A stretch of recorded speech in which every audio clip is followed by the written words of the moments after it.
जब तक हमारी ओछी सोच या फिर संकीर्ण मानसिकता हमारे शरीर में घर बनाए रखेगी, तब तक इसी प्रकार से नए नए बाधाओं के रूप, नई नई समस्याएं, नई नई उलझनें, नई नई परेशानियां स्वयं ही तैयार होती रहेंगी, जो हमें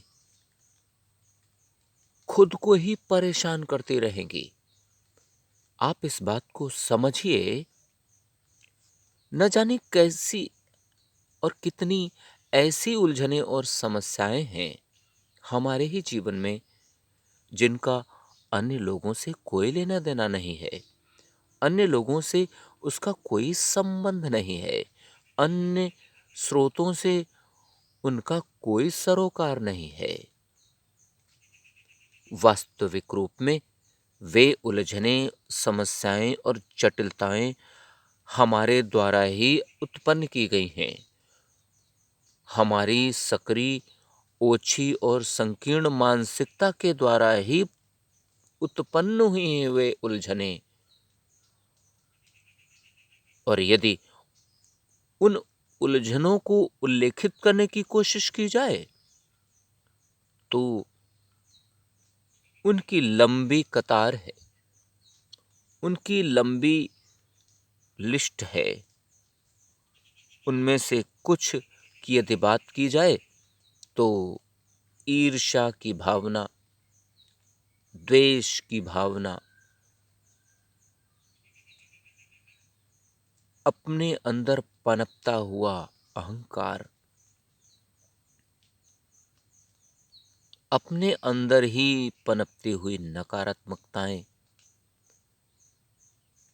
ये सभी उलझने हमारे अंदर ही उत्पन्न हुई हैं। किसी अन्य व्यक्ति को देखकर हम व्यर्थ ही जलन कर रहे हैं। अन्य लोगों की सफलताओं को देखकर हम व्यर्थ ही परेशान हो रहे हैं। व्यर्थ ही ईर्ष्या रखकर दिन प्रतिदिन, क्षण प्रतिक्षण अपने शरीर को, अपने अंतर मन को व्याकुल और बेचैन करते जा रहे हैं। अपने ही शरीर को हम जलाए भुनाए डाल रहे हैं। अपने शरीर के अंदर ही हम अहंकार को तैयार करके स्वयं ही को बर्बाद किए जा रहे हैं। हम स्वयं को ही पतित करते जा रहे हैं। हमें इस बात का आभास ही नहीं हो रहा कि हम क्या सही और क्या गलत कर रहे। इस अज्ञान के वशीभूत होने के कारण हम हर पल नकारात्मकताओं में उलझे रहते,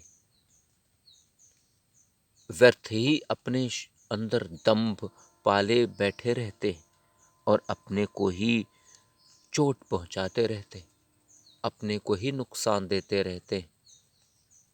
अनेकों प्रकार के इस प्रकार से समस्याओं के रूप हमें खुद को ही बर्बाद करते रहते, हमें ही पता नहीं होता।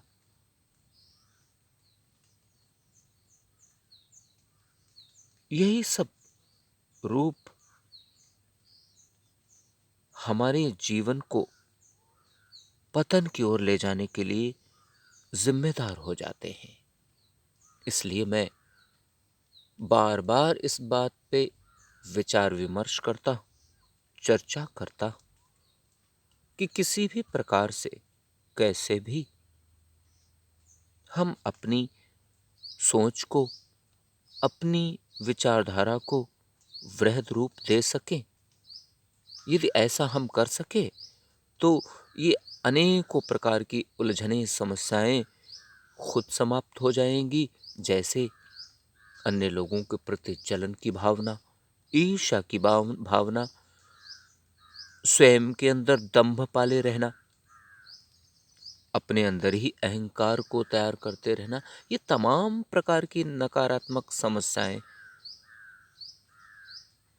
जो हमारे जीवन को प्रभावित कर रही हैं, उनसे हम खुद को बचा सकेंगे।